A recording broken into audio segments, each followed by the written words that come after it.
मार्केटमध्ये हे मिळणारं नकली खरवस कसं बनवायचं आहे ते आज आपण ह्या व्हिडिओमध्ये पाहूया।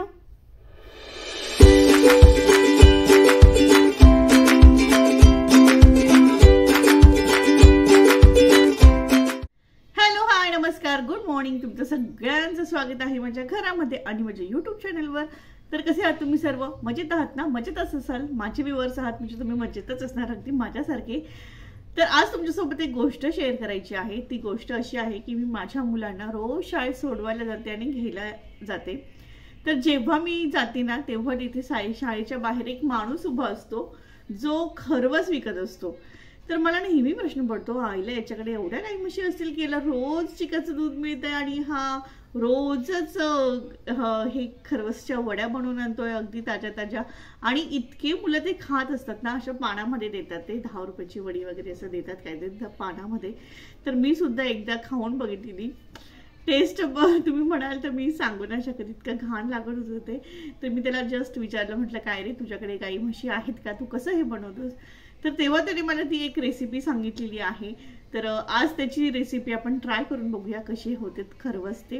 खरं तर चिकाचे जे ओरिजिनल चिकाचं खरवस असतात ना त्याला तर अक्षरशः तोडच नसते, इतके टेस्टी होतात। पण आजकाल आपण शहरी भागात राहतो त्यामुळे आपल्याला गाई म्हशीचा गोठा वगैरे आणि त्या गोठ्यातनं आपल्याला दूध मिळणं तर शक्यच नाहीये आणि त्यातल्या त्यात चिकाचं दूध मिळणं तर अजिबातच पॉसिबल नाहीये। पण तरी सुद्धा तुम्ही बघत असाल तर मिठाईच्या दुकानांमध्ये इथे ताजा खरवस मिळेल असं लिहिलेलं असतं। तर त्यांची काय ट्रिक असेल बरं की त्यांना कसं काय एवढं भारतात एवढ्या काही म्हशी आहेत आणि एवढे त्यांना रोज रोज बाळ होतात आणि त्यांना एवढं चिकाचं दूध अवेलेबल आहे की ते रोज ताजा खरवस बनवतात। गणित कॅल्क्युलेशन करायला गेलं ना तर खूप अवघड आहे, पण कॅल्क्युलेशनचा भाग सोडूया आणि आपण रेसिपी ट्राय करूया की घरच्या घरी खरवस कसा बनवला जातो। 10 का 2 कितने का 30 का 100 ग्राम 10 का 2 क्या है ये खरवस ना? खरवस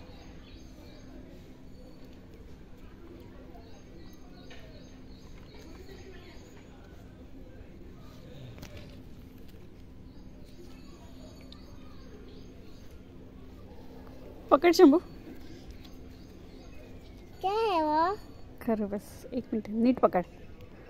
तर त्या भैयाने मला 10 रुपयामध्ये एवढंसं दिलंय, तर मी एका कपामध्ये बघा भरपूर सारं करणार आहे। तर 1 कप नॉर्मल टेम्परेचरचं दूध घेतलेलं आहे, त्यामध्ये अर्धा कप इतका गूळ घेतलेला आहे। गूळ छानपैकी यामध्ये वितळून घ्यायचा आहे।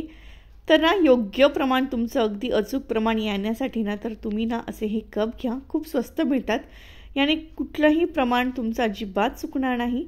तर बघा इथे ना गूळ वितळलेला आहे आणि अर्धा कप इतका मी घातलेला आहे कॉर्नफ्लॉवर। बस या 3च गोष्टींची गरज आहे आपल्याला आणि व्यवस्थित सगळं काही मिक्स करून घ्यायचं आहे। तर छानपैकी मी हे सगळं काही मिक्स करून घेतलेलं आहे आणि अजिबात गुळाच्या गाठी राहिलेल्या नाहीत, संपूर्ण गूळ वितळलेला आहे। आता हे डब्यामध्ये आपल्याला छान असं वाफवायचं आहे, त्यामुळे ना इथे मी डब्याला छानपैकी असं साजूक तुपाचा एक हात फिरवून घेतलेला आहे। तुमच्याकडे जो काही डब्बा असेल किंवा केकचा टीन असेल तुम्ही त्यामध्ये करू शकतात। आणि आता मी छान अशा चहाच्या गाळणीने ना हे दूध गाळून घेतलेलं आहे, म्हणजे कधी कधी गुळामध्ये कचरा असतो तो इथे पडवू नये म्हणून मी छान असं गाळून घेतलेलं आहे। आता यावर फ्लेवरसाठी आपल्याला जायफळ आणि वेलची पावडर घातलेली आहे मी, आणि जर तुम्हाला हवं असेल तर केशरसुद्धा घालू शकतात। तर बस आपल्याला हे छान असं कुकरमध्ये स्टीम करून घ्यायचं आहे। तर आता हे मी कुकरमध्ये ठेवते, खाली रिंग ठेवलेली आहे, थोडंसं पाणी घातलेलं आहे आणि हे कुकर बंद करायचं आहे। तर कुकर बंद करण्याआधी शिट्टी काढायची आहे आणि कुकरची रिंगसुद्धा काढून घ्यायची आहे आणि 20 मिनिटं हे छानपैकी स्लो गॅसवर स्टीम करून घ्यायचं आहे। तर भेटूया 20 मिनिटानंतर। तर 20 मिनिटं झालेली आहेत आणि बघू शकता तुम्ही हे जे आहे ना अगदी परफेक्ट झालेलं आहे। तर इथे ना एक चाकू किंवा स्टिक घालून तुम्ही चेक करू शकता, जर ते चिटकलं तर समजायचं की हे अजून शिजलेलं नाही आहे।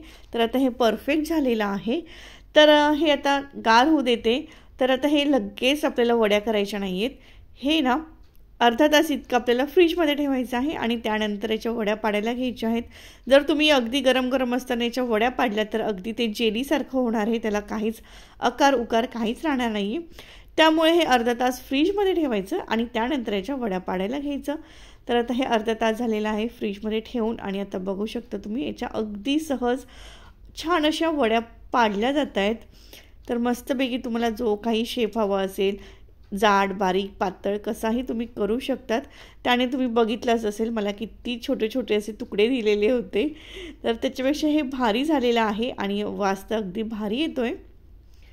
जे ओरिजिनल चिकाचं दूध असतं ना, त्याच्या वड्या ज्या असतात ना त्या खूप फुगतात आणि अगदी जाळीदार होतात, तर ते खायलासुद्धा खूप छान लागतात। पण हे जरा कॉर्नफ्लॉवर टाकलेलं होतं त्यामुळे हे इतकं असं टेस्टी लागत नव्हतं। म्हणजे ज्यांनी चिकाचे ओरिजिनल वड्या खाल्लेल्या असतील ना त्यांना हे बिलकुल आवडणार नाही, आणि जे पहिल्यांदा खाणार असतील ना तर त्यांनी दुधाची तहान ताकावर भागवली असं समजून खावं, कारण की चिकाच्या वड्यांसमोर याला तोडच नाही आहे। चिकाच्या वड्या आहेत त्या अतिशय टेस्टी आणि अतिशय सुरेख होतात। पण हे आपण बाहेरचं विकत खाण्यापेक्षा, मिठाईच्या दुकानातलं विकत खाण्यापेक्षा आपण हे एका कपामध्ये घरातल्या घरात अगदी आरामात व्यवस्थित मस्तपैकी हायजीन मेंटेन ठेवून बनवू शकतो आणि हवं तितकं खाऊ शकतो। तर हे अशा पद्धतीने मिठाईच्या दुकानामध्ये आणि मार्केटमध्ये असे हे ताजे खरवस म्हणून विकले जाते। तर अगदी सोपं आहे, तुम्ही सुद्धा घरच्या घरी इथे ताजे खरवस मिळेल असं बोर्ड लावू शकतात आणि घरी बनवू शकतात। बनवायला खूप सोपं आहे, 3च वस्तू आपल्याला हव्या आहेत। तर बस म्हणजे आजपुरतं इतकंच। हा व्हिडिओ तुम्हाला कसा वाटला, हेल्पफुल असेल तर व्हिडिओला नक्की लाईक करा आणि व्हिडिओ तुमच्या मित्रमंडळींपर्यंत पोहोचवण्यासाठी या व्हिडिओला तुम्ही शेअर करा।